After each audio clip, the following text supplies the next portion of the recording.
formerly the colony of Spanish Guinea. Its post-independence name evokes its location near both the equator and the Gulf of Guinea. Equatorial Guinea is the only sovereign African state in which Spanish is an official language. As of 2012, the country has a population of 1.6 million. Equatorial Guinea consists of two parts, an insular and a mainland region. The insular region consists of the islands of Bioko in the Gulf of Guinea and Annobon, a small volcanic island south of the equator. Bioko Island is the northernmost part of Equatorial Guinea and is the site of the country's capital, Malabo. The island nation of São Tomé and Príncipe is located between Bioko and Annobon. The mainland region, Rio Muni, is bordered by Cameroon on the north and Gabon on the south and east. It is the location of Bata, Equatorial Guinea's largest city, and Oyala, the country's planned future capital. Rio Muni also includes several small offshore islands, such as Corisco, Elabay Grande, and Elabay Chico. Since the mid-1990s, Equatorial Guinea has become one of sub-Saharan Africa's largest oil producers. With a population of almost 2 million, it is the richest country per capita in Africa, and its gross domestic product per capita ranks 69th in the world. However, the wealth is distributed very unevenly and few people have benefited from the oil riches. The country ranks 144th on the UN's 2014 Human Development Index. The UN says that less than half of the population has access to clean drinking water and that 20% of children die before reaching 5. The authoritarian regime ruling Equatorial Guinea has one of the worst human rights records in the world, consistently ranking among the worst of the worst in Freedom House's annual survey of political and civil rights. Reporters Without Borders ranks President Teodoro Obiang Nguema Basogo among its predators of press freedom. Human trafficking is a significant problem, with the U.S. Trafficking in Persons Report 2012 stating that Equatorial Guinea is a source and destination for women and children subjected to forced labor and sex trafficking. The report rates Equatorial Guinea as a Tier 3 country,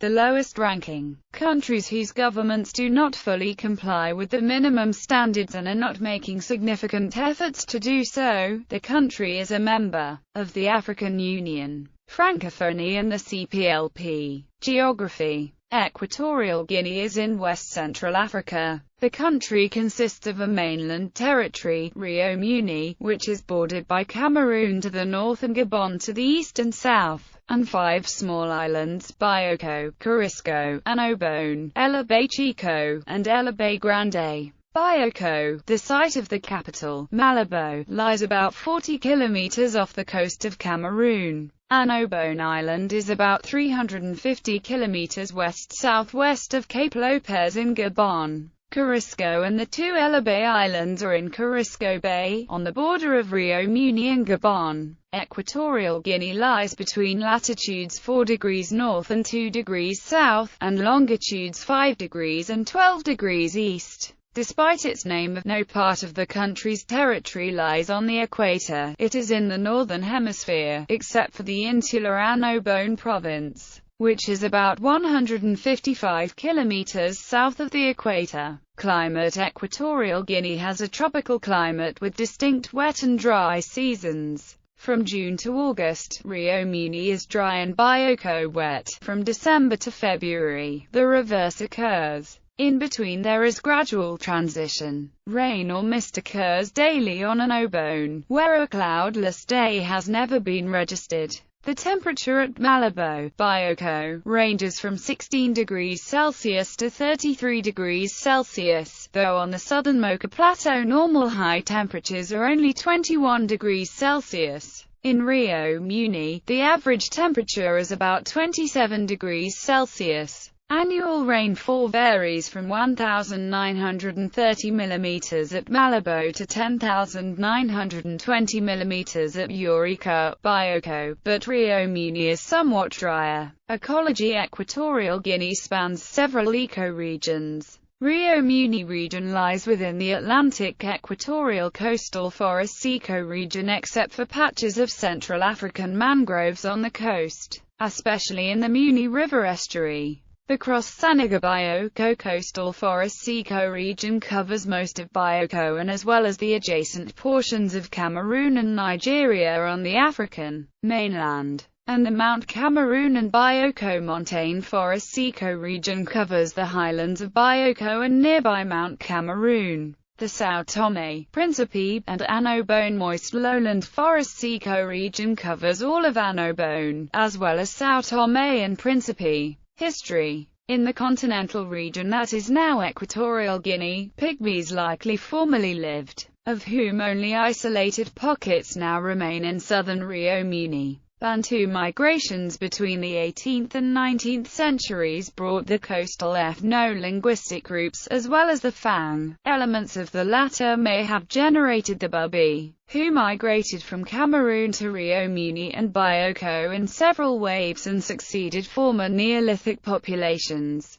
The Annobón population, native to Angola, was introduced by the Portuguese via São Tomé Island. First European contact. The Portuguese explorer Fernando Poe, seeking a path to India, is credited as being the first European to discover the island of Bioko in 1472. He called it Formosa, but it quickly took on the name of its European discoverer. The islands of Fernando Poe and Annobón were colonized by Portugal in 1474. In 1778, Queen Maria I of Portugal and King Charles III of Spain signed the Treaty of El Pardo, which ceded the Bioko, adjacent islets, and commercial rights to the Bight of Biafra between the Niger and Ogu rivers to Spain. Spain had thereby tried to gain access to a source of slaves controlled by British merchants. Between 1778 and 1810, the territory of Equatorial Guinea was administered by the Viceroyalty of the Rio de la Plata, based in Buenos Aires. From 1827 to 1843, the United Kingdom had a base on Bioko to combat the slave trade, which was then moved to Sierra Leone upon agreement with Spain in 1843. In 1844, on restoration of Spanish sovereignty, it became known as the Territorios Españoles del Golfo de Guinea. Spain had neglected to occupy the large area in the Bight of Biafra to which it had treaty rights,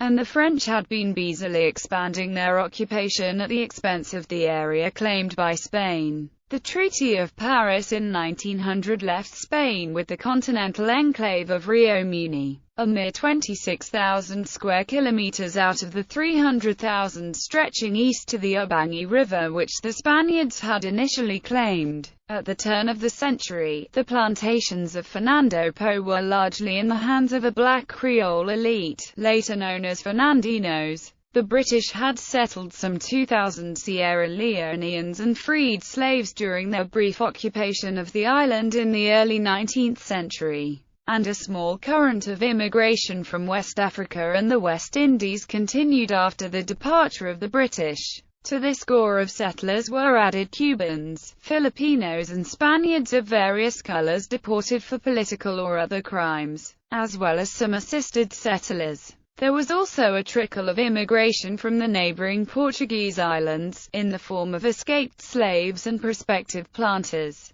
Although a few of the Fernandinos were Catholic and Spanish-speaking, about 9/10 of them were Protestant and English-speaking on the eve of the First World War, and Pidgin English was the lingua franca of the island. The Sierra Leoneans were particularly well placed as planters while labor recruitment on the windward coast continued, for they kept family and other connections there and could easily arrange labor supplies. From the opening years of the 20th century, the Fernandinos were put on the defensive by a new generation of Spanish immigrants. New land regulations in 1904–1905 favored Spaniards, and most of the big planters of later years arrived in the islands from Spain following these new regulations. The Liberian labor agreement of 1914 favored wealthy men with ready access to the state. and the shift in labor supplies from Liberia to Rio Muni increased this advantage. In 1940, it was estimated that only 20% of the colony's cocoa production came from African land, nearly all of it in the hands of Fernandinos.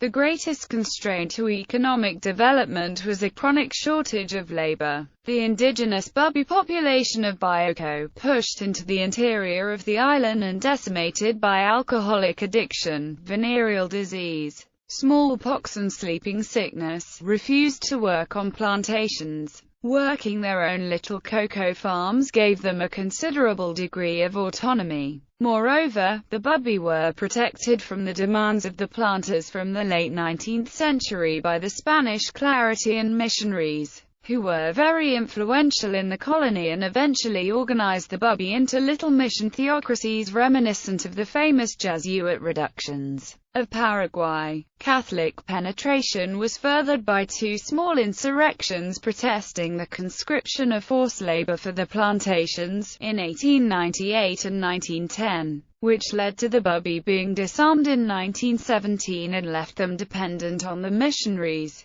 Between 1926 and 1959, Bioko and Rio Muni were united as the colony of Spanish Guinea. The economy was based on large cacao and coffee plantations and logging concessions, and the workforce was mostly immigrant contract labor from Liberia, Nigeria, and Cameroon. Between 1914 and 1930, an estimated 10,000 Liberians went on to Fernando Poe under a labor treaty that was stopped altogether in 1930. With the ending of Liberian imports, the cocoa planters of Fernando Poe turned to Rio Muni. It was no coincidence that campaigns were mounted to subdue the Fang people in the 1920s. At the time that Liberia was beginning to cut back on recruitment, there were garrisons of the colonial guard throughout the enclave by 1926, and the whole colony was considered pacified by 1929. Rio Muni had a small population, officially put at a little over 100,000 in the 1930s,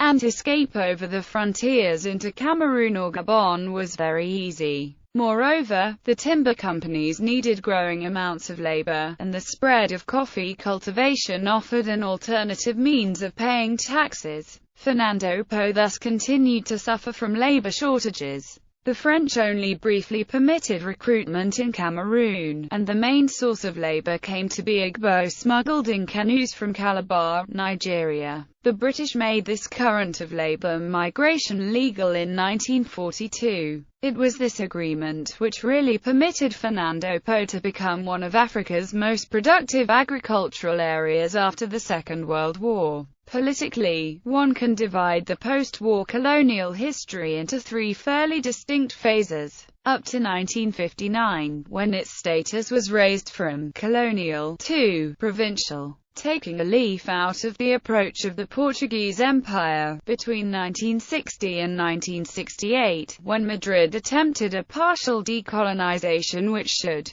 as it was hoped, conserve the territory as an integral segment of the Spanish system, and onwards from 1968, when the territory became an independent republic. The first of these phases consisted of little more than a continuation of previous policies. These closely resembled the policies of Portugal in France, notably in dividing the population into a vast majority governed as natives or non-citizens, and a very small minority admitted to civic status as emancipados. Assimilation to the metropolitan culture being the only permissible means of advancement. This provincial phase saw the beginnings of nationalism, but chiefly among small groups who had taken refuge from the Caudillo's paternal hand in Cameroon and Gabon. They formed two bodies: the Movimiento Nacional de Liberación de la Guinea, and the Idea Popular de la Guinea Equatorial. Their pressures were weak, but the general trend in West Africa was not. A decision of 9 August 1963, approved by a referendum of 15 December 1963, introduced the territory to a measure of autonomy and the administrative promotion of a moderate grouping. the movimiento de Unión Nacional de la Guinea Equatorial. This proved a feeble instrument, and, with growing pressure for change from the UN, Madrid gave way to the currents of nationalism. Independence was conceded on 12 October 1968 and became the Republic of Equatorial Guinea, with Francisco Marcius Nguema elected as president. In July 1970, Marcius Nguema created a single-party state and made himself president for life in 1972. He broke off ties with Spain and the West. In spite of his condemnation of Marxism, which he deemed neo-colonialist, Equatorial Guinea maintained very special relations with socialist countries, notably China, Cuba, and the USSR. He signed a preferential trade agreement and a shipping treaty with the Soviet Union. The Soviets also granted loans to Equatorial Guinea. The shipping agreement granted the Soviets permission to establish a pilot project of fishery development and a naval base at Luba. The USSR was in return to supply fish to Equatorial Guinea. China and Cuba also gave different forms of financial, military, and technical assistance to Equatorial Guinea, which gave them a measure of influence in Equatorial Guinea. For the USSR, despite the unsavory background of Marcius Nguema, there was an advantage to be gained in the war in Angola by having access to Luba Base and later on to Malabo International Airport. Towards the middle 1970s, the Marcius regime came under grave accusations of being guilty of mass killings. In 1974, the World Council of Churches affirmed that large numbers of people had been murdered since 1968 in a reign of terror, which continued. The same body claimed that a quarter of the whole population had fled abroad, while the prisons are overflowing and to all intents and purposes form one vast concentration camp. On Christmas 1975, Marcius Nguema had 150 alleged coup plotters executed. Out of a population of 300,000, an estimated 80,000 were killed. Apart from allegedly committing genocide against the ethnic minority Bubi people, he ordered the deaths of thousands of suspected opponents, closed down churches and presided over the economy's collapse as skilled citizens and foreigners left the country. Teodoro Obiang deposed Marcius Nguema on 3 August 1979, in a bloody coup d'état. Marcius Nguema was tried and executed soon after. In 1995, an American company discovered oil in Equatorial Guinea and the country has subsequently experienced rapid economic development. Nevertheless, the earnings from the country's oil wealth have not been distributed amongst the population and the country ranks low on the UN Human Development Index. 20% of children die before age 5 and more than 50% of the population lack access to clean drinking water. President Teodoro Obiang is widely suspected of using the country's oil wealth to enrich himself and his associates, and in 2006 Forbes estimated his personal wealth at $600 million. In 2011, the government announced it was planning a new capital in the country, named Ayala. As of July 2014, President Teodoro Obiang is Africa's longest-serving dictator.